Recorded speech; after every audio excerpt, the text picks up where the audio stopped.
राजस्थान की धरती यूं तो अपने रंगों, संस्कृति और शौर्य के लिए जानी जाती है, लेकिन जब जब बात संगीत की होती है तो यहाँ का संगीत और यहाँ की धुनें लोगों के दिलों पर अमिट छाप छोड़ती हैं। और हमारे प्रदेश की धरती है ही कुछ ऐसी, तभी तो हम कहते हैं कि ये अलबेला राजस्थान है। और अलबेलो राजस्थान में हम आपको मिलवाते हैं कुछ अलबेली शख्सियतों से, जिन्होंने अपने क्षेत्र में अपना नाम रोशन किया है और प्रदेश का नाम भी आगे बढ़ाया है। नमस्कार, मैं हूं आपके साथ अनीशा सिंह और मेरे साथ हैं।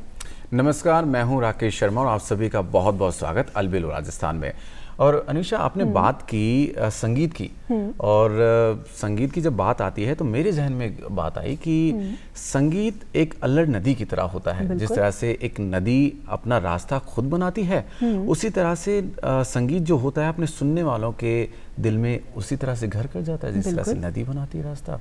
और आपने जब संगीत की बात की तो कहीं ना कहीं मैं ये समझ पा रहा हूँ कि आज कोई ऐसी शख्सियत से आप मिलवाने वाली हैं जो संगीत से जुड़ी है। क्या बात सही है? बिल्कुल, ये बात बिल्कुल सही है। आज अलबेलो राजस्थान में हमारे साथ हैं एक मशहूर गायक कलाकार, जिनकी आवाज़ में राजस्थान की मिठास भी है और बॉलीवुड की चमक भी।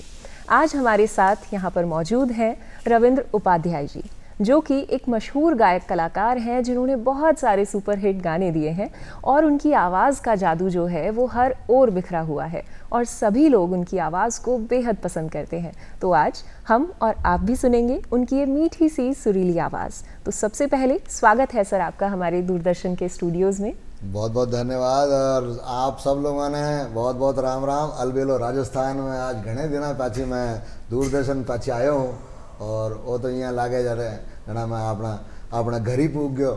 तो आप सब लोगों ने देखवाड़ा ने बहुत बहुत नमस्कार जी।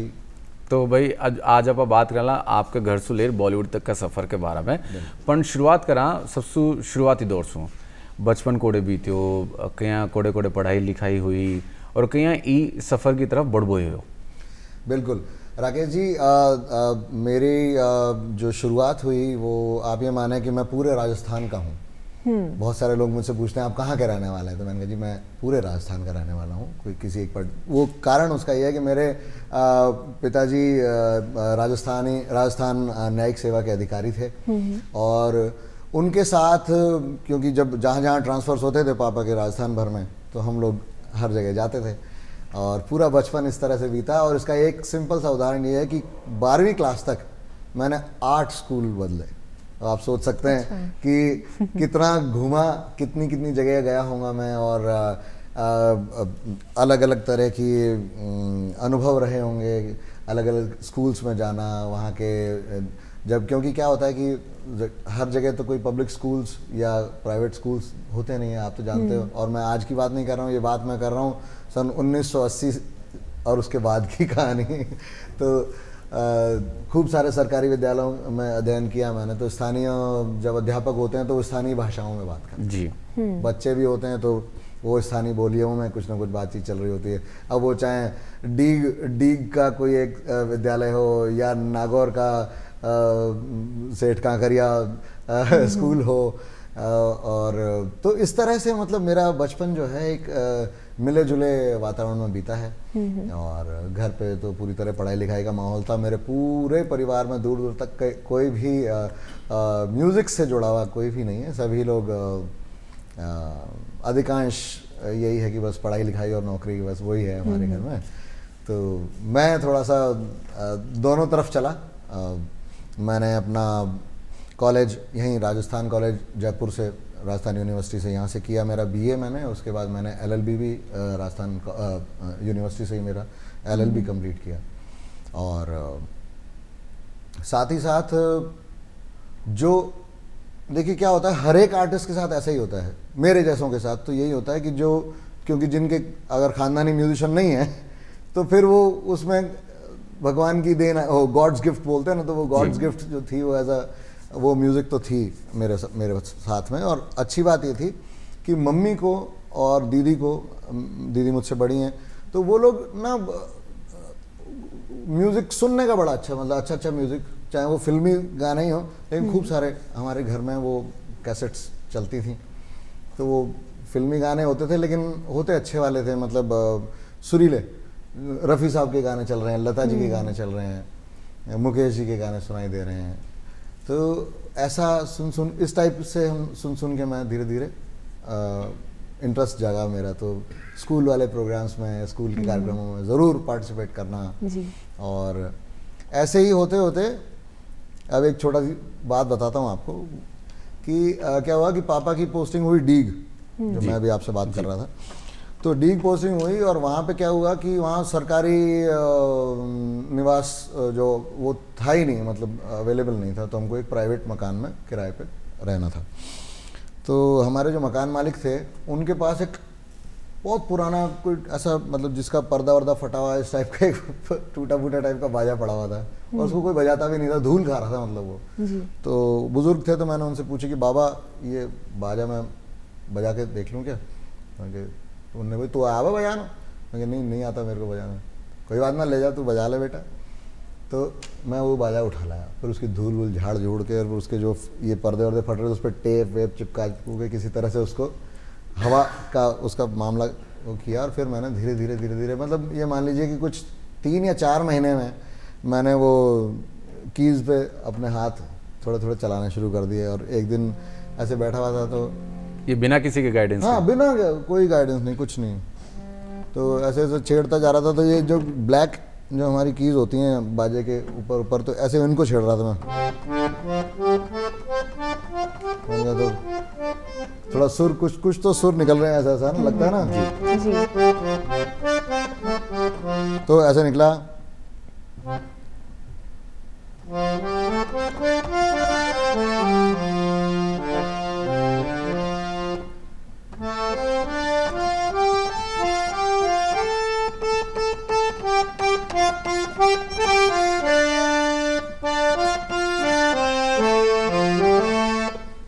ये गाना पूरा ब्लैक ही ब्लैक पे बज रहा है, इस पे मेरे को व्हाइट पे जाना ही नहीं पड़ा। तो ये बड़ा सरल मतलब हो गया ये। मेरे को सिर्फ वो सुर ढूंढने थे। तो ये गाना, तो मम्मी बड़ी खुशी हो रही, तुमने तो गाना बजा लिया ऐसे करके फिर हमने धीरे धीरे फिर जैसे स्कूल में म्यूजिक टीचर अगर कहीं मिल जाते थे तो मैं उनसे पूछ, सर वो कैसे बजाते हैं, कुछ थोड़ा सा बजाओ, ये करो बताओ। तो मैंने बाजा बजाना 6-7 महीने के अंदर मैंने बाजा बजाना शुरू कर दिया। अब सवाल ये आता है कि वकालत और ये सिंगिंग दोनों बिल्कुल अलग विधाएं हैं, मतलब दोनों बिल्कुल अलग डायरेक्शन है जी। देखिए वकालत वाली जो मतलब मेरा LLB करना वो तो आप समझ ही गए होंगे, क्योंकि पिताजी हमारे न्यायिक अधिकारी थे। तो ऑब्वियसली उनकी इच्छा थी कि भाई तुम ऐसा करो कि तुमको भी लॉ करना है, लॉ करो, RJS करना, RJS की तैयारी करो, ये करो यही सब। तो वही सारी चीज़ें चल रही थी जी।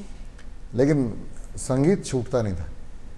मैं जब मैं BA कर रहा था तो 1st, 2nd, 3rd ईयर मतलब 3 साल में मैंने NCC सर्टिफिकेट भी किया। और उसी दौरान जो RDC रिपब्लिक डे कैंप जो होता है इसका NCC का, तो वो थोड़ा सा लंबा प्रोसेस है, 5-6 महीने तक उसके सिलेक्शन वगैरह और ये इस तरह का मामला चलता है। तो उसमें क्योंकि मैं म्यूज़िक में अच्छा था तो मेरा सिलेक्शन म्यूज़िक के इसी आधार पे उसका हुआ कि चलो भाई राजस्थान कॉन्टिनेंट को तो हम लोग अच्छा प्रदर्शन किया। हम हमारे ग्रुप सॉन्ग में हम लोग पूरा ऑल इंडिया में हमने गोल्ड मेडल जीता और राष्ट्रपति भवन में मेरी परफॉर्मेंस हुई और बहुत सारी चीज़ें। तो वहाँ से बड़ा कॉन्फिडेंस उठा। और एक और अच्छी चीज़ ये भी हुई कि उसी दौरान अब क्योंकि जब आप 18-19 के होते हो तो आपका दिमाग में थोड़ा खुलता है, लिरिक्स को समझना, गज़ल समझना कि आखिर शायर क्या कह रहा है कुछ, और उन जज्बातों को थोड़ा सा आप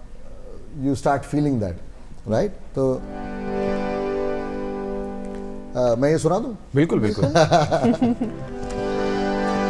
तो हम लोग सुनते थे जगजीत सिंह जी की कैसेट्स चलती रहती थी, वो ज़्यादा सुनते थे हम लोग। तो ये कॉम्पोजिशन सुनने में आई, एक नज्म,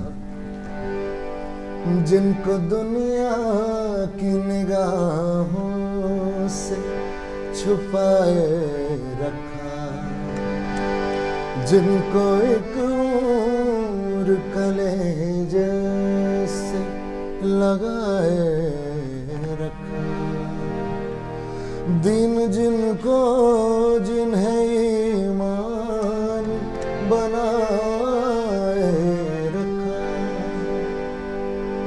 तूने दुनिया की निगाहों से जो बच कर लिखे, साल हाँ साल मेरे नाम बराबर लिखे, कभी दिन में तो कभी रात को उठ कर लिखे, तेरे खुशबू में बसे खत मैं जलाता कैसे, प्यार में डूबे हुए खत मैं जलाता कैसे, तेरे हाथों के लिखे खत मैं जलाता कैसे, तेरे खत आज मैं गंगा में बहाया हूँ, आग बहते हुए पानी लगाया हूँ। बहुत खूब, बहुत खूब। बहुत तो ये उस जमाने की बात थी जब शुरुआत की हमने, तो ऐसा माहौल था। तो एक तरफ आप पर पढ़ाई करने का भी कह सकते हैं कि प्रेशर था घर की तरफ से, इधर संगीत जो है वो दिल ही दिल में पनप रहा था, इच्छा होती थी आपकी संगीत की ओर, आपका रुझान था। ऐसे में आपने बैलेंस कैसे बैठाया दोनों चीज़ों में? और राजस्थान से आप हैं तो यहाँ की धरती ने आपकी संगीत की जो आपका सफ़र है उसको कैसे गढ़ा? देखिए, आपने बिल्कुल सही कहा, और एज ए स्टूडेंट मेरे ऊपर भी उतना ही दबाव था जितना सब बच्चों के ऊपर होता है। तो मेरे साथ होता यह था कि जब दिसंबर आता था, यानी कि हाफ ईयरली एग्जामिनेशंस के बाद, हारमोनियम तो खैर बहुत बाद में ख़रीदा मैंने, वो एक कीबोर्ड था मेरा, वो मतलब ये मान लीजिए कि वो अगले एग्ज़ाम मतलब मई तक, जून तक, जब तक भी एग्ज़ाम्स चलेंगे आपके कॉलेज में, तो आप तो जानते हो इसी तरह से चलते हैं राजस्थान यूनिवर्सिटी के, बिल्कुल, या उससे पहले भी। तो 5-6 महीने के लिए मैं पूरी तरह म्यूज़िक बंद ही हो जाता था मेरा। अच्छा। फिर वापस जब गर्मियों की छुट्टियां आती हैं या मतलब एग्जाम्स खत्म, तो फिर लग पड़ते हैं, फिर चीज़ें होती। तो खैर ये बात तो सही है कि बैलेंस तो करना पड़ता है, और मैं इस बात को आज भी मैं मेरे बेटे से भी, श्रीधर से भी यही बोलता हूँ कि देखिए, आप जब 17-18 ईयर्स के हैं, 16 ईयर्स के हैं, आप क्लास 11th में, आप क्लास 10th में, आप क्लास 12th में हैं, म्यूज़िक आप जब 25 के हो जाओगे जब भी सीख सकते हो या कर सकते हो, आपको कोई मना नहीं करेगा। लेकिन आप जब 25 के हो जाओगे तब आपको अगर 11वीं में भर्ती करा दूंगा तो क्या होगा? सोचो, क्या आप कर सकते हो? अभी करने का जो समय है वो आपकी एजुकेशन को कंप्लीट करना, अभी right now is your education and balance. आप अपना जाइए, अपनी पियानो क्लासेस लीजिए, अपने वोकल क्लासेस लीजिए, आप अपना रियाज कीजिए, बट लेकिन वो सेट होना चाहिए। ये नहीं है कि आप 24 घंटे उसी में नहीं हो सकते आप। शिक्षा जो है मनुष्य के द्वार, मतलब बुद्धि के जो है खिड़कियां बहुत सारी हैं हमारे दिमाग में। क्या पता कौन सी क्लास में कौन सी किताब पढ़ते हुए, कौन सा लेसन पढ़ते हुए आपकी कौन सी खिड़की खुल जाए, ये आपको भी नहीं पता। तो इसलिए मैं सब बच्चों से यही कहता हूँ कि, और आज का ज़माना, अगर आपको आंख से आंख मिला के बात करनी है तो आपको अपनी एजुकेशन कंप्लीट करनी ही पड़ेगी। आपको एक और करनी पड़ेगी से मतलब नहीं, देखिए आप ये क्या है, ताउम्र आपके साथ चलने वाली चीज़ है, और हर चीज़ का एक समय होता है। अगर आपने वो समय गुजार दिया, ख़त्म कहानी। रियाज का भी टाइम है और पढ़ाई का भी टाइम है, एग्जामिनेशंस का भी टाइम है, सारी चीज़ें। तो वो जो आपने कहा ना बैलेंस, लाइफ में बैलेंस बहुत ज़रूरी है। तो मैंने कोशिश करी कि उस तलवार की धार पे मैं बिल्कुल। और आप अपने संगीत को भी दुनिया तक तभी पहुंचा पाएंगे जब आप एजुकेटेड हैं, तो इसलिए शिक्षा बहुत जरूरी है। अवश्य अवश्य। अब बात आती है राजस्थान की, जैसे कि अनीशा ने पूछा कि राजस्थान ने किस तरह से आपके इसमें सफर में योगदान दिया, और राजस्थानी गाने कितने गाए हैं आपने? आपका एक बहुत चर्चित गाना है हरियाला बना, और वो भी आपसे सुनना चाहेंगे। उसके अलावा भी जो आप कुछ राजस्थानी गाना सुनाना चाहें हमारे दर्शकों को। देखिए क्या हुआ कि मैंने कहा ना कि राजस्थान के जब अलग अलग हिस्सों में आप जाते हैं तो आपको हर बार कुछ नया फ्लेवर मिलता है। चाहे आप पानी के खारेपन की बात कर लें, राजस्थान में जितने भी मेरे राजस्थानी भाई इस वक्त मुझे देख रहे हैं, आपको तो अच्छी तरह पता है कि ये मीठा पानी तो अब मिलने लगा है हमें। अन्यथा वास्तविकता ये है कि आप कई जगहों पर आप जाइए, आप कुल्ला करेंगे तो ऐसा लगेगा नमक का पानी का कुल्ला कर रहे हैं। इतना खारा पानी है अपने राजस्थान में। और मीठा पानी तो नहरों वहरों की वजह से अब थोड़ा सा अवेलेबल हो गया, ये अलग चीज़ है। तो जैसे जैसे पानी का स्वाद बदलता है वैसे वैसे ही हमारे यहाँ बोलियाँ भी बदलती हैं, और उन बोलियों में गाया जाने वाला संगीत भी जो है उसका भी फ्लेवर मिलता है। तो संगीत का रस एक बार हो जाए। तो हुआ ये कि नागौर पोस्टिंग थी पापा की जी। और वहाँ पहली बार मैं क्लास 9th में पढ़ता था, और वहाँ पहली बार मैंने अपने लांगा मंगणियार जो हमारे सिंगर्स हैं, जिन्होंने मतलब पश्चिमी राजस्थान के इस संगीत का जो एक फ्लेवर कहना चाहिए ना, जिसने राजस्थानी संगीत का एक पहचान बना दी है, बिल्कुल, उनको वहाँ मुझे सुनने का मौका मिला। और हा, जैसे अभी आप अनीशा जी कह रहे थे कि लाइव सुनने में बहुत मजा आता है। हाँ। भाई सच बात है, ये आज मिलावट का समय है, मैं सच बता रहा हूँ। आप आज किसी मांगणियार या लंगा सिंगर का आप प्रोग्राम देखेंगे तो बहुत, मैं ये शिकायत है, अगर मेरे भाई सुन रहे हैं तो आप ध्यान से सुनिएगा, जो वहाँ बाड़मेर जैसलमेर वहाँ बैठे हुए मेरे दोस्त सुन रहे हैं, ज़रूर आप ध्यान दीजिए इस बात पे कि आप लोग अपना ओरिजिनल साउंड खो मत। हम थोड़ी देर पहले चर्चा कर रहे थे, जब ये कार्यक्रम शुरू नहीं हुआ था उससे पहले साउंड की बात चल रही थी। देखिए साउंड क्या है वहाँ का साउंड, ये रावणता कमायचा, आपके क्या सारंगी, ढोलक, बाजा, मोरचंग, खड़ताल, ये हमारा राजस्थान के इंस्ट्रूमेंट्स का साउंड है। जी जी। इसमें कीबोर्ड और ऑक्टोपैड्स और क्या बोलते हैं आपके सैम्पलर्स, ये मिलावट है, शुद्ध मिलावट है। ये ऐसा ही है कि जैसे कि आपने क्या नाम, हम जब चूरमे की आदत, चूरमे में नमक डाल दो, ये चूरमे में नमक हो गया ये, बिल्कुल ये वैसा सीन है। एक नई रेसिपी तैयार। हाँ, ये नई रेसिपी तो वो नहीं, उसमें रस नहीं आता, उसमें समस्या खड़ी हो। थोड़ी देर बाद आपको वो कांस्टेंट जो इलेक्ट्रॉनिक साउंड है वो डाइल्यूट कर देता है आपके इस मैजिक को। तो वो मैजिक मैंने क्लास 9th में ओरिजिनल साउंड्स के साथ सिर्फ, तो एक बार हो जाए वही, तो ऐसे सुन रहा था, छोटा सा, ज्यादा मैं उतना नहीं कर पाता, लेकिन हाँ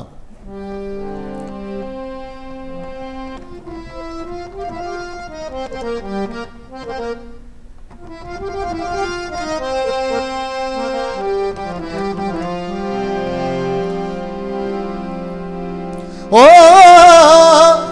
आवे हिचकी जी मने आवे हिचकी बदिल थरी आवे हिचकी मार खाली जो चितारे बिरन आवे हिचकी।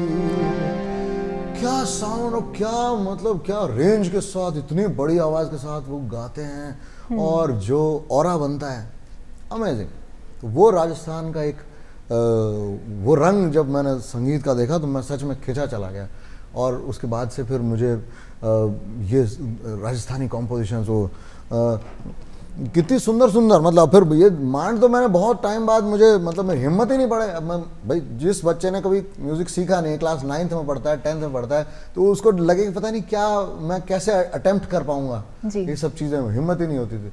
लेकिन जब समय बदला, अब जब आपने बात करी थी राजस्थानी, तो देखिए अब जब पूरी तरह से एज अ सिंगर इमर्ज हो गए तो बहुत खूबसूरत कंपोजिशन, बहुत खूबसूरत लिरिक्स और साउंड की जिसकी हम बात करते हैं, फ्लेवर, एक बना हुआ मेलोडी, वो इस गाने में पूरी में है। मैं कहूँगा बहुत खूबसूरत आवाज़ ये भी ईश्वर की कृपा है, मैं इसमें मेरा कुछ भी नहीं, लेकिन फिर भी अच्छे कंपोजिशंस अगर गाने को मिलते हैं तो मैं भाग्यशाली समझता हूँ हमेशा अपने आप को। और इस गाने के लिए तो स्पेशली मैं हमारे छोटे भाई रेपरिया जी और अपने कुणाल भाई जिन्होंने लिखा, कुणाल वर्मा जी, उनको, और कमल भाई, कमल चौधरी जी, वो भी इस गाने का पार्ट हैं। तो सारी एक टीम वर्क है जी, टीम से ही बनता है।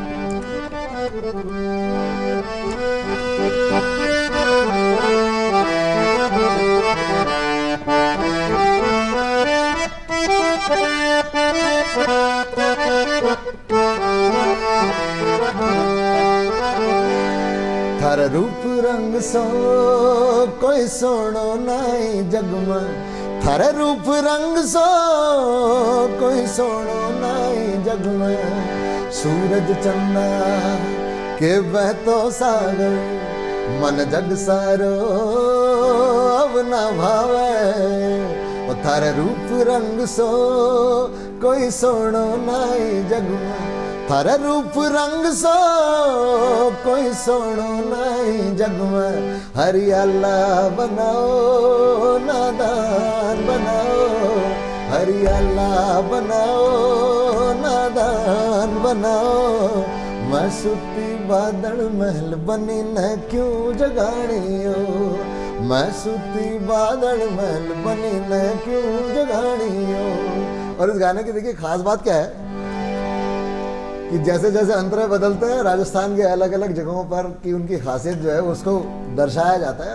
ये खासियत है लोक संगीत का, आनंद जो है वो यही है कि जयपुरिया गयो है नादान बनिए, जयपुरिया गयो है नादान बनिए।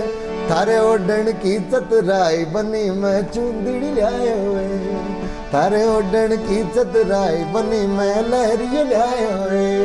हरियाला बनाओ नादान बनाओ, हरियाला बनाओ नादान बनाओ। मैं सुती बादल महल बनी मैं क्यों जगाड़ियो। एक तू ही जाने थारी प्रीत बसी रग रग में, एक तू ही जाने थारी प्रीत बसी रग रग में। सावणियों बह जावे झरझर, यादां जद मने थारी आवे। हरियाला बनाओ नादान बनाओ। बहुत सुंदर, बहुत खूबसूरत आपकी आवाज़ है और बहुत ही खूबसूरत तरीके से आपने ये गीत जो है गाया और हमारे दर्शक जो हैं वो भी इस गीत को सुनकर उनके जो पैर हैं वो थिरकने लग गए होंगे निश्चित रूप से। तो आपने जैसा कि बताया कि आपने कभी भी एक फॉर्मल ट्रेनिंग नहीं ली संगीत की, ऐसे ही अगर जो युवा संगीत सीखना चाहते हैं या कोई भी संगीत में जो रुचि रखते हैं वो अगर इसको सीखना चाहते हैं तो सबसे पहले कहाँ उन्हें अपना हाथ आजमाना चाहिए, या यूँ कहें कि क्या सीखना थोड़ा आसान है? क्लासिकल की तरफ जाएं या फोक म्यूज़िक सीखने से शुरुआत करें? वो जो एक आगाज़ है, जो एक शुरुआत है उस सफ़र की, वो कहाँ से करनी चाहिए? बहुत अच्छा, बहुत ही सारगर्भित प्रश्न है ये, मैं आपको सच बात बताऊं। और इस प्रश्न का उत्तर छुपा हुआ है आपकी परिस्थितियों में। परिस्थितियों से मतलब मेरा बहुत सिंपल है कि भाई देखिए आप कहाँ रहते हैं, किस जगह पर रहते हैं। आप अपने आसपास देखिए कि क्या कोई संगीत गुरु हैं आपके आसपास में। मैं तो कहता हूँ 10-20 किलोमीटर के अंदर अंदर भी हो, गांव के आसपास भी हो, कहीं हो, तो आप ज़रूर पहुँच जाओ आप और जाओ उनसे, चाहे वो क्लासिकल सिखाएं आपको। देखिए सच बात तो ये है कि भारतीय संगीत की स्टाइल जो है सिखाने की, सीखने की लगभग हर जगह एक जैसी ही है। आप जहाँ जाएंगे आपको साधने की बात करेंगे, भाई सुर साधो, अपनी आवाज़ को मजबूत करो, सुबह का रियाज, खरज का रियाज होता है, ये है, ये बेसिक चीज़ें सब वही हैं। चाहे हम क्लासिकल म्यूज़िक की बात करें, चाहे हम लोक संगीत की, फोक की बात करें, हर जगह पर उसी तरह से बच्चे तैयार किए जाते हैं। मेनली सिंगर्स की बात कर रहा हूँ मैं, बाकी संगीत की तो बहुत सारी विधाएं हैं। आप चाहे वादक बने, आप कंपोज़र भी बन सकते हैं, वो एक नेक्स्ट लेवल है क्योंकि वो सृजन का एक, बोलते हैं कि कहना चाहिए कि आपके अंदर जो भरा हुआ संगीत है आप उसे किस तरह बाहर प्रस्तुत कर पाते हैं, वो कंपोज़र की एक मतलब संगीत जो है ना, म्यूज़िक डायरेक्टर, वो उसकी खासियत होती है। लेकिन वो दूसरा लेवल है। मैं कहता हूँ कि पहला लेवल यही है कि पहले आप समझें, आप अपना खुद का इंटरेस्ट देखें, आप अपनी बोलते हैं ना क्षमताओं को पहचानें। क्योंकि कई बार क्या होता है हमारे दिमाग में होता है कि मैं बहुत अच्छा सिंगर हूँ लेकिन मैं अच्छा सिंगर नहीं हूँ। अभी अच्छा सिंगर नहीं हूँ ये आप खुद पहचान लें तो बेटर है। कोई दूसरा कहेगा भाई तेरे बस की नहीं है यार, तू काय को बना हुआ, बिल्कुल अहो रूपम अवध ध्वनि, तो वो वाला सीन नहीं होना चाहिए। आप मतलब सेल्फ जजमेंट जो है, आप अपने खुद के खुद ही जज बनो। मैं हमेशा बोलता हूँ अगर नहीं समझ में आ रही कुछ भी तो आज सबके हाथ में मोबाइल है और हर मोबाइल में रिकॉर्डर ज़रूर होता है, वो फैसिलिटी आजकल बड़े आराम से है। तो आप एक काम करें, जब भी, मैं तो सारे सिंगर से बोलता हूँ, बहुत सारे मुझसे सर मैं कैसे क्या करूँ, मैंने कहा भाई self assessment is the best way to correct your self. क्योंकि ज़रूरी नहीं है कि हमेशा दूसरा डंडा मारे तभी आप सीखो, फिर तो आप में और मतलब 4 पैर वाले में फ़र्क ही क्या हुआ। बिल्कुल। हमको इतना ज्ञान, इतना समझ अपनी बढ़ाओ कि बस सही है कि नहीं, तो फिर गाना गाया, रिकॉर्ड किया और फिर उसको सुन के देख लो, समझ में आ जाएगी कि आप सही गा रहे हो कि नहीं गा रहे हो। और अगर गुरुजी अवेलेबल हैं, आपके संभव है कि कहीं गुरुदेव हैं, तो आप ज़रूर जाओ, उनसे बोलो कि गुरुदेव मुझे आप प्लीज़ करेक्ट करें जी। और मेरे ख्याल मेरे जैसे बच्चों का तो यही तरीका है। और मैं आजकल ये थोड़ी सी ये आवाज़ उठाना शुरू की है मैंने, और ज़रूरी भी है कि जो बच्चे ख़ानदानी नहीं हैं तो क्या वो म्यूज़िक नहीं कर सकते, क्या वो सिंगर नहीं बन सकते, क्या वो कंपोज़र नहीं बन सकते, क्या वो प्रोड्यूसर नहीं बन सकते? ज़रूर बन सकते हैं। मैं बैठा हूँ आपके सामने उदाहरण बन। बिल्कुल। हाँ, ये बात सही है कि देखिए ठोकरें बहुत मिलती हैं, आपको एक्स्ट्रा मिलेंगी। क्योंकि आपके घर पे आपको संभालने वाला कोई नहीं, मतलब एज ए म्यूजिशियन आपको गाइड करने वाला कोई नहीं, आपका कोई गॉडफादर नहीं होगा। आप जहाँ पहुँचेंगे, जिस इंडस्ट्री में जाने की कोशिश कर रहे हैं, उस इंडस्ट्री में आपको कोई रेफरेंस नहीं मिलेगा आपको। So you need to pave your own path, अपनी खुद का फावड़ी खुद की कुदाली लेके। और एक स्ट्रगल ये भी हो जाता है कि आपके परिवार से कोई नहीं है, तो उनको समझाना भी एक बड़ी मुश्किल बात हो जाती है कि हाँ किस फील्ड में आप जाना चाहते हैं। हाँ बिल्कुल। स्पेशली जब आप जैसे आपका बैकग्राउंड रहा, सरकारी कर्मचारी रहे परिवार में जी, तो उनका एक फिक्स माइंडसेट रहता है कि सरकारी जो जॉब है वो सबसे बेस्ट है दुनिया में, उसके अलावा कुछ नहीं होता है, तो आप उसी पर फोकस करें। तो अब कार्यक्रम में दूसरे पड़ाव पर चलते हैं। राजस्थान की माटी को जो लालच है, बिना बॉलीवुड में कहीं जगह मिली? देखो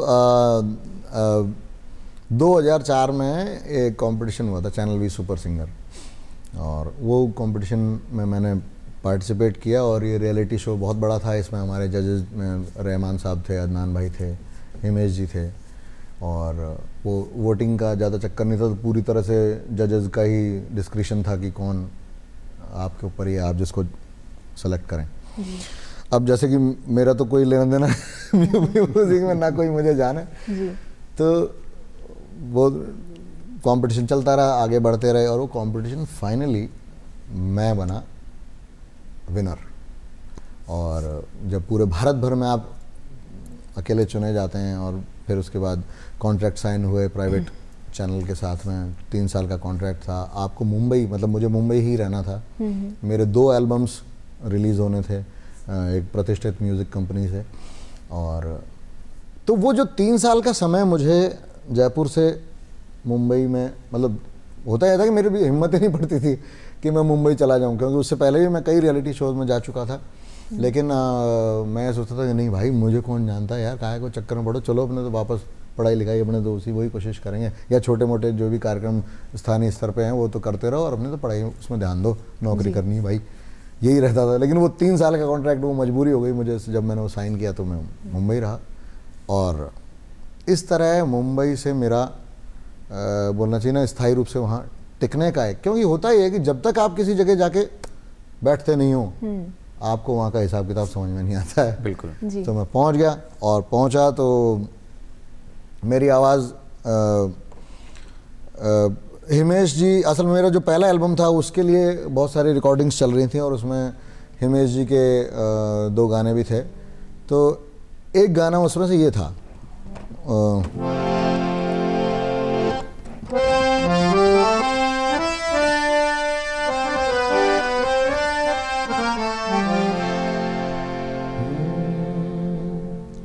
आँखों में सपना, सपनों में आशा, आशा है जिंदगी,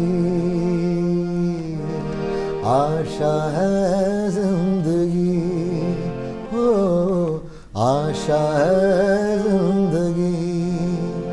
चाहत का नगमा धड़कन सुनाए, सरगम सजा के दिल आज गाए, आँखों में सपना।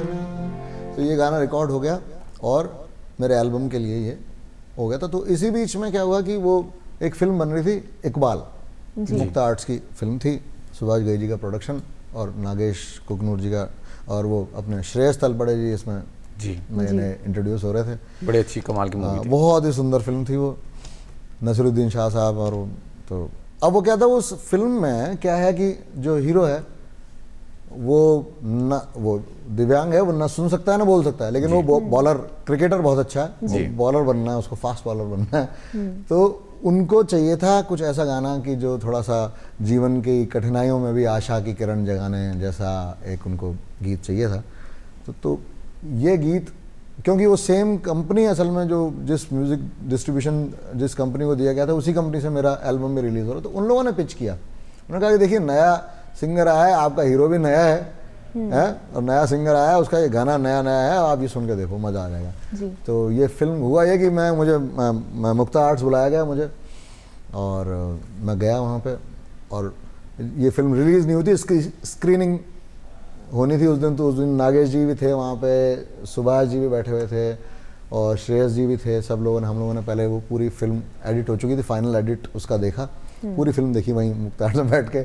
और फिर लास्ट में जब फिल्म ख़त्म हो गई तो सुभाष जी बोले कि हाँ बेटा रविंदर, हमने आपको इसलिए बुलाया है कि आपका वो एक गाना है आँखों में सपना जो आप रिकॉर्ड किए हुए अभी, मैंने हाँ सब, तो बोले वो गा के सुनाओ। तो अब पूरा पैनल जब सामने ही थे तो उनको डिसीजन लेना था। मैंने वो ये गाना उनको सुनाया वहाँ पे। पहले मैंने लाइव सुनाया, फिर उसके बाद बोले फिर रिकॉर्ड सीडी प्ले की गई, फिर सुना गया, और फिर हाथों हाथ उसी वक्त बोले ये गाना हमारी फिल्म में ले रहे हैं हम लोग जी। तो ऐसे करके मेरे को मेरा पहला प्लेबैक मिला। वहाँ से फिर आपके बॉलीवुड में जो गायन का सफ़र है वो शुरू हुआ, और आगे चलकर आपने लगभग बहुत सारी बॉलीवुड फिल्मों में अपनी आवाज़ दी। ऐसा ही एक किस्सा रक्त चरित्र फिल्म के साथ भी जुड़ा हुआ है। अरे वो ज़रा बताएं हमें। देखिए सबसे अच्छी बात पता है क्या है, उस गाने की सबसे अच्छी बात यह है कि 2010 में ये गाना रिलीज हुआ था। आज 15 साल बाद भी हर जिम में आप जाइए, हर जिम में वो गाना चलता है। सैकड़ों डांसिंग रियलिटी, जो डांस पर आधारित रियलिटी शोज हैं, उनमें वो गाना कोरियोग्राफ किया गया है।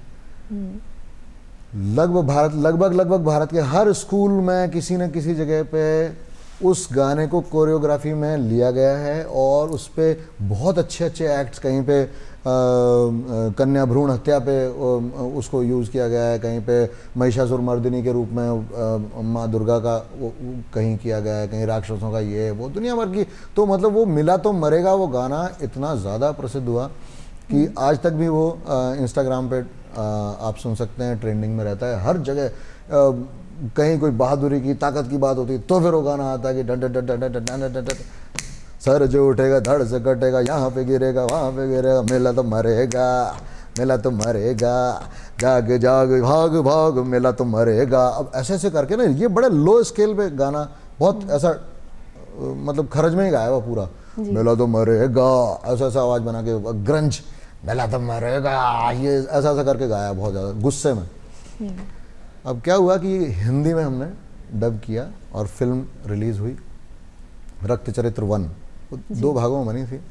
तो रक्त चरित्र 1 के जो लीड थे वो विवेक ओबरॉय जी थे, और फिल्म काफ़ी पसंद की गई और उसका दूसरा भाग बनना शुरू हुआ। उसमें फिर कहानी में कुछ परिवर्तन आता है, और उसमें लीड हीरो जो हैं वो सूर्या, तेलुगु के बहुत बड़े स्टार हैं, आप तो सभी जानते ही हैं, क्योंकि अभी अभी काफ़ी सारी फिल्मों में भी हम सूर्या को देख रहे हैं लगातार, बहुत उनका ऑरा है। तो सूर्या ने जब ये वाला टाइटल सॉन्ग सुना तो उन्होंने ज़िद की कि, क्योंकि ये फिल्म हिंदी और तेलुगु दोनों भाषाओं में बन रही थी, तो उन्होंने कहा कि मुझे यही आवाज़ तेलुगु में भी चाहिए, तेलुगु वर्जन जो बनेगा तो ये सेम आवाज़ रखो आप। उन्होंने ये ज़िद करी, तो वो गाना वापस से संदीप धर्म जो इस गाने के म्यूज़िक डायरेक्टर जोड़ी थे, अच्छे मित्र हैं मेरे, तो संदीप का फ़ोन आया कि रविंदर वो गाना यार डब करना है। तो मैंने कौन सा गाना? तो बोले वो अपन ने जो टाइटल सॉन्ग किया था ना वो तेलुगु में करना है। तेलुगु में तेलुगु। अब म्यूज़िक डायरेक्टर्स में एक गुजराती, एक मराठी और गाने वाला राजस्थानी, और गाना तैयार होना है तेलुगु में। तो हुआ ये कि वो गाना हम लोगों ने पहले दिन डब किया पूरा अच्छे से, खूब दिमाग लगा लोगों के, और उसको कर दिया। दूसरे दिन फिर बहुत सारे करेक्शंस वहाँ से हैदराबाद से आए जी। और फिर वो लिरिक्स में प्रोनाउंसिएशन के करेक्शंस, बहुत सारे वॉइस नोट्स आए वहाँ से कि ये सुनो आप, ये ऐसे बोलना है, ये ऐसा बोलना है। तो ऐसा करके 3 दिन लग गए उस गाने की डबिंग को कंप्लीट करने में, तेलुगु वाले की। लेकिन वो गाना मैंने तेलुगु में भी गाया और हिंदी में भी गाया, और दोनों ही भाषाओं में खूब चला गाना वो। जी, और ऐसे ही आपने बहुत सारी भाषाओं में कई सारे गीत गाए। जी हाँ, बिल्कुल। अपनी राजस्थानी फिल्मों में भी मैंने अपनी आवाज़ दी है, और मैंने हिंदी में तो खैर 25 से ज़्यादा मैं प्लेबैक्स कर चुका हूँ हिंदी। अभी रिसेंटली एक फिल्म आई थी भूल भुलैया 2। जी। तो भूल भुलैया 2 का क्या मतलब वो कुछ एक हफ्ते बाद रिलीज़ होने वाली थी, और उसका बैकग्राउंड म्यूज़िक पे बहुत सारा काम चल रहा था। एक सीक्वेंस आती है जहाँ पे हीरो, क्योंकि उसमें एक वो दिखाया गया, थोड़ा सा राजस्थानी पृष्ठभूमि बताई गई, कुछ शादी का सीन है, और वो राजस्थान की किसी मतलब वो महल वहल टाइप की जगह है, हेरिटेज वैसा, वहाँ पे कुछ हो रहा है। तो उनको चाहिए था एक राजस्थानी गाना। तो मेरे पास फ़ोन आता है, मैं उन दिनों मुंबई ही था, और तो अचानक से एक दिन रात को 10:30-11 बजे के आसपास मेरे पास फ़ोन आया, तो कि रविंदर आप कहाँ हो? मैंने कहीं हूँ। तो बोले स्टूडियो का एड्रेस भेज रहा हूँ, आप आ सकते हैं अभी? हाँ, आ जाते। पहुँचा तो वहाँ जाके उन्होंने मुझे बताया कि भाई ऐसा ऐसा है रविंद्र जी, हम चाहते हैं कि आप एक राजस्थानी फोक हमारे लिए गाइए। तो वो मैंने कहा जी क्या गाना है? तो गाना ये था अपना,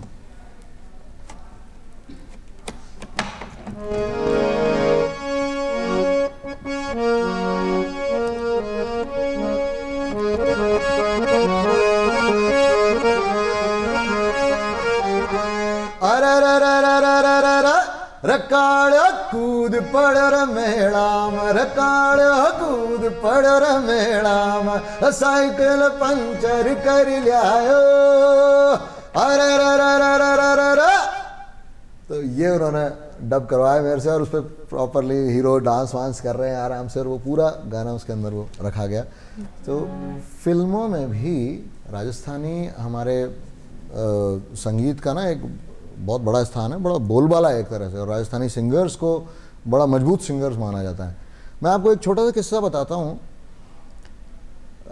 2000 की बात है, मैं सारेगामा, जो दर्शक सुन रहे हैं आप लोगों को पता है, काफ़ी प्रतिष्ठित म्यूज़िक कंपटीशन था। सारेगामा की बात कर रहा हूँ, सारेगामा पा की बात नहीं कर रहा, सारेगामा की बात कर रहा हूँ। तो ये बहुत पुरानी बात है, 25 साल पहले मैं एज अ पार्टिसिपेंट उसमें गया। तो देखिए वहाँ पे पूरे भारत भर से सिंगर्स आते थे। मुंबई में उसके फाइनल ऑडिशंस हो रहे थे। तो जैसे कोई भी मिलता और पूछता कि आप कहाँ से आए हैं, तो मैं उनको बोलता जयपुर से।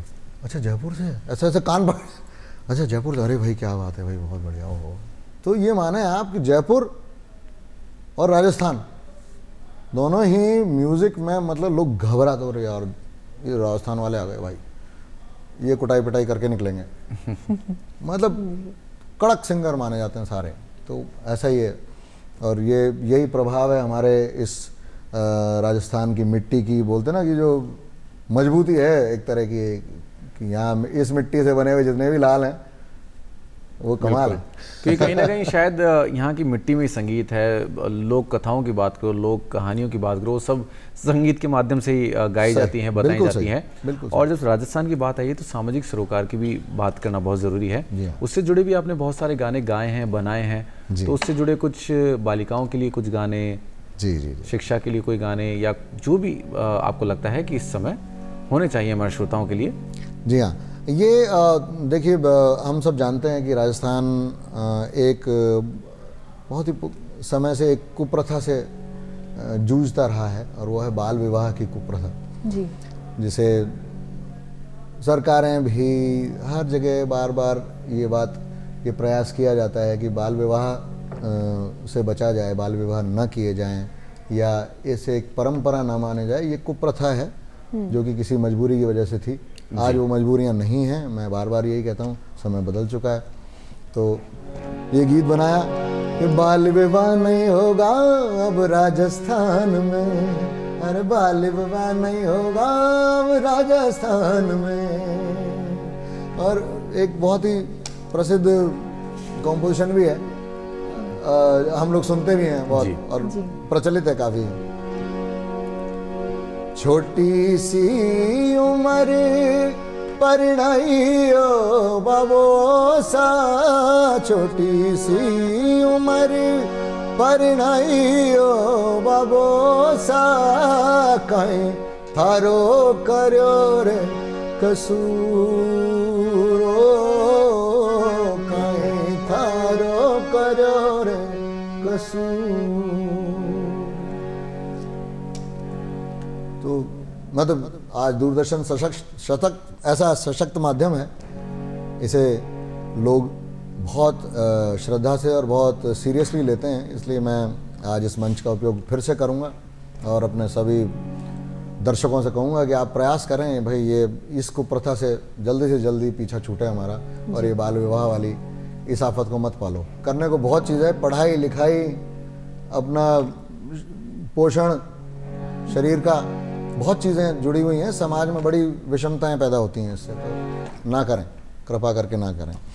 थोड़े दिन पहले मुख्यमंत्री महोदय ने एक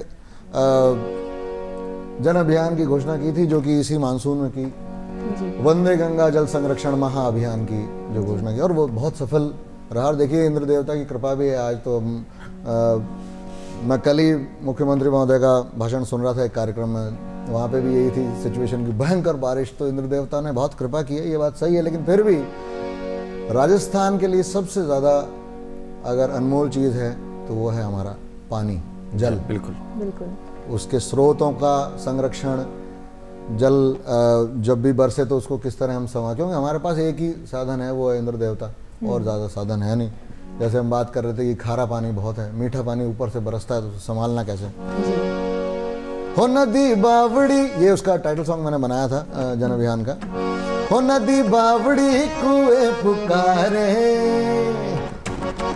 नदी बावड़ी कुएं पुकारे, ओ जल है तो जीवन है प्यारे, नदी बावड़ी कुएं पुकारे, जल है तो जीवन है प्यारे, आज नहीं जो बूंद बचाई कल जीवन पे संकट है प्यारे, ओ नदी बावड़ी कुएं पुकारे। बहुत खूब, क्या बात है। जो हमारे समाज को बेहतर बनाने के लिए जो चीज़ें ज़रूरी हैं, वो अगर गीतों के माध्यम से कही जाए तो हर ज़बान पर चढ़ जाती है। बिल्कुल सही बात है, याद भी रहती है। स्वच्छता अभियान के अंतर्गत जब जयपुर नगर निगम ने मुझे संपर्क किया तो हम लोगों ने ये गाना बनाया था। आप लोगों ने बहुत साल तक ये गीत सुना, जयपुर निवासी सारे जानते हैं मेरे भाई।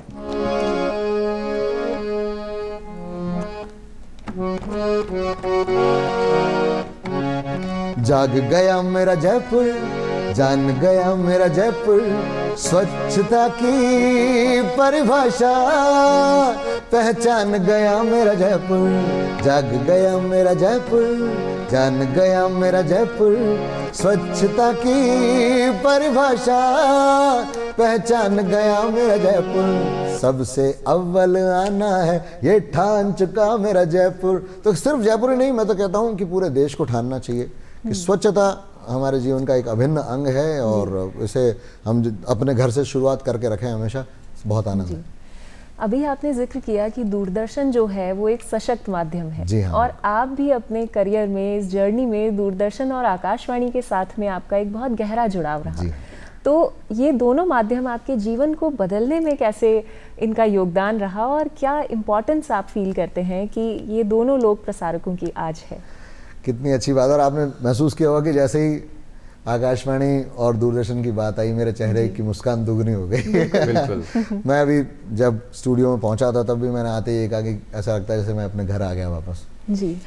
और मैं आपको सच बात बताऊं कि दूरदर्शन और आकाशवाणी एक कलाकार के, आप ये देखिए कितने बड़े से बड़े कलाकार जो हैं उनकी शुरुआत इन दो माध्यमों से ही हुई है।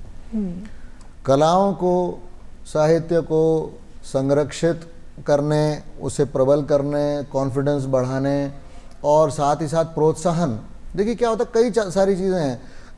आपका दोहन करने के लिए तो बहुत सारी संस्थाएं हैं जी, लेकिन आपको पोषित करने के लिए कौन कौन से, तो कलाकार के पोषण के लिए भी जो है इन दोनों संस्थाओं का बहुत बड़ा योगदान है, और मेरे जीवन में तो बहुत ही बड़ा। जब मुझे ध्यान है कि मेरा पहला जो आकाशवाणी का चेक मिला था 350 रुपये का चेक था वो, तो वो आकाशवाणी ने बहुत मुझे सिखाया। वहाँ के कंपोज़र्स हमारे आलोक भट्ट जी, दीपक माथुर साहब, उनके संगीत निर्देशन में कितने ही गाने, कितने ही गीत, कितने ही कार्यक्रमों के टाइटल सॉन्ग्स, यहाँ तक कि अपना जो जयपुर का जो अपना FM जो है 100.3 उसका स्टार्टिंग ट्यून भी मेरी आवाज़ में, आज भी सुन सकते हैं आप। जोधपुर वाला भी मेरी आवाज़ में है, कोटपुतली वाला भी मेरी आवाज़ में है, तो बहुत सारा है। और साथ ही साथ जब दूरदर्शन की बात आती है तो मैं अपने उन दिनों को याद करता हूँ जब मैं यहाँ पर हर मंगलवार शाम 4 बजे लाइव होता था मिशन मनोरंजन कार्यक्रम में। और इतना मतलब उस कार्यक्रम का देखिए क्या, जैसे सशक्त माध्यम क्यों है कि कितना गहराई से हम लोग जुड़ जाते हैं अपने दर्शकों से और दर्शक हमसे जी। कि हर मंगलवार 4 बजे लोग वेट करते थे, 4 बजे तैयार हो जाओ, अपना फ़ोन मिलाना है मिशन मनोरंजन में। वहाँ वो रविंद्र जी आएंगे, उनकी मूछें मैं अपना कीबोर्ड बजाता था। हालांकि मैं पूरी तरह एंकर नहीं करता था, और भी मेरे सहयोगी साथ में रहते थे, लेकिन हर बार कैमरा फेस करना तो एक कॉन्फिडेंस आपका बढ़ता है जी। आप बिना घबराए प्रस्तुतियाँ दे पाते हो। फिर बहुत सारे और भी संगीत से जुड़े हुए जितने भी कार्यक्रम होते थे दूरदर्शन के, उनमें अधिकांश मैं पार्टिसिपेट किया।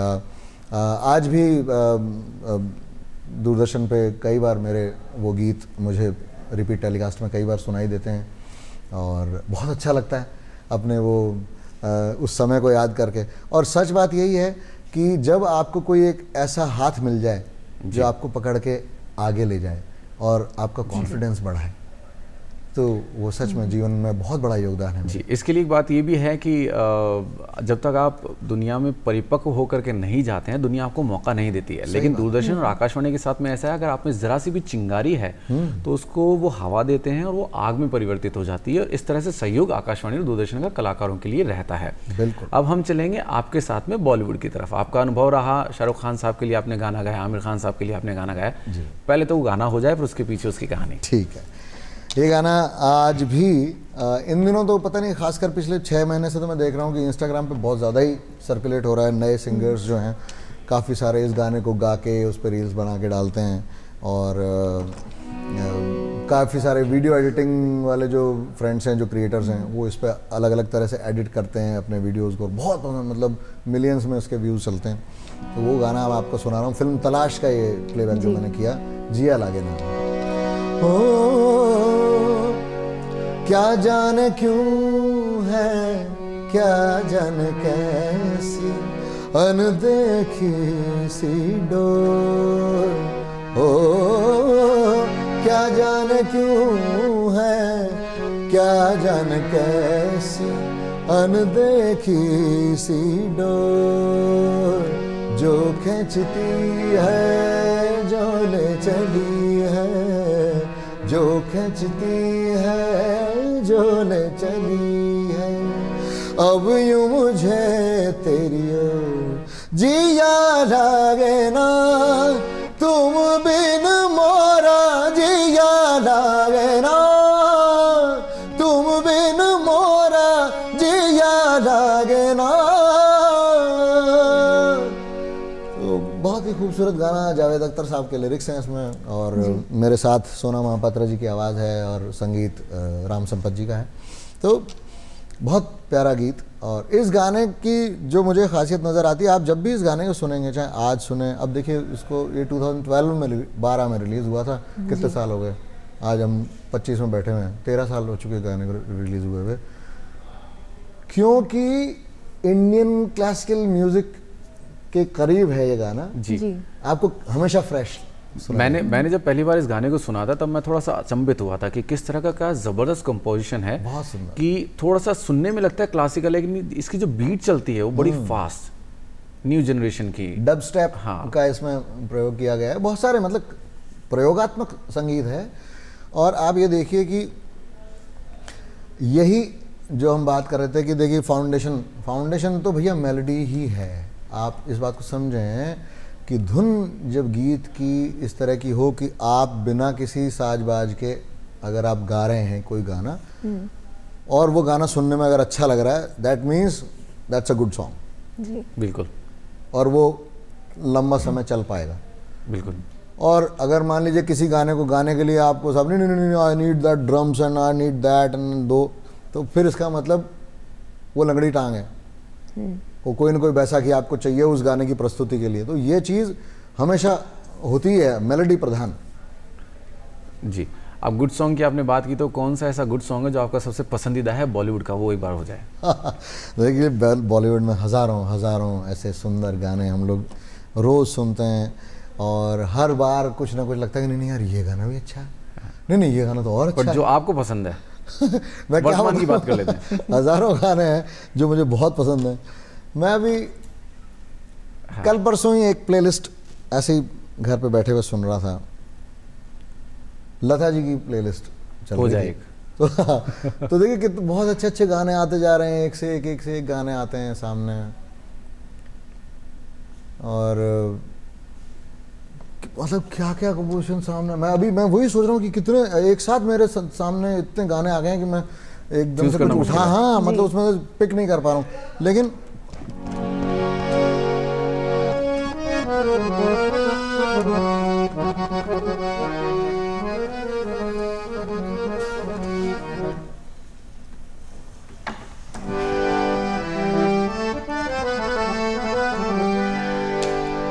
जो हमारे दर्शक इस टाइम देख रहे हैं, मैं आपको ये बता दूं कि ये जो भी हम गा रहे हैं वो सब बिना किसी ऐसा मतलब बिना सोचे, कोई सेट लिस्ट नहीं है, हम अचानक ही, क्योंकि ये कार्यक्रम देखिए दूरदर्शन का यही मजा है, लाइव मतलब लाइव, आप सजीव प्रस्तुति देख रहे हैं इस टाइम। बिल्कुल। हम यहाँ स्टूडियो में बैठे हैं और आप अपने घर पे बैठ के अपने टेलीविजन पे अपने फोन पे कहीं ना कहीं देख रहे हैं, तो ये लाइव है पूरी तरह।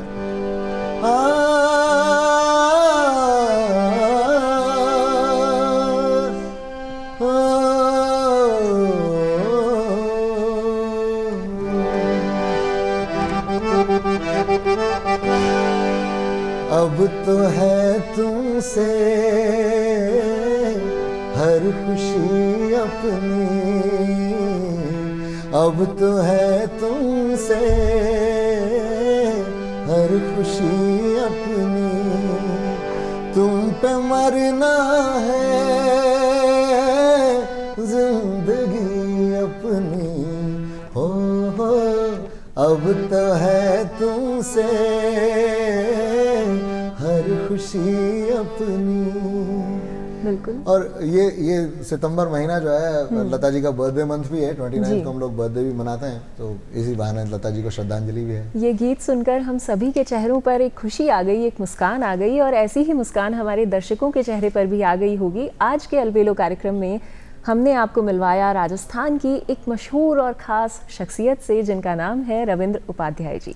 इनके गीत और संगीत से हम सभी ने इस कार्यक्रम को भरपूर हमने इसका आनंद लिया, लेकिन अब समय का यही इशारा है कि हमें आपसे विदा लेनी होगी। तो अब मुझे यानी अनीशा सिंह और राकेश शर्मा को दीजिए इजाज़त। नमस्कार।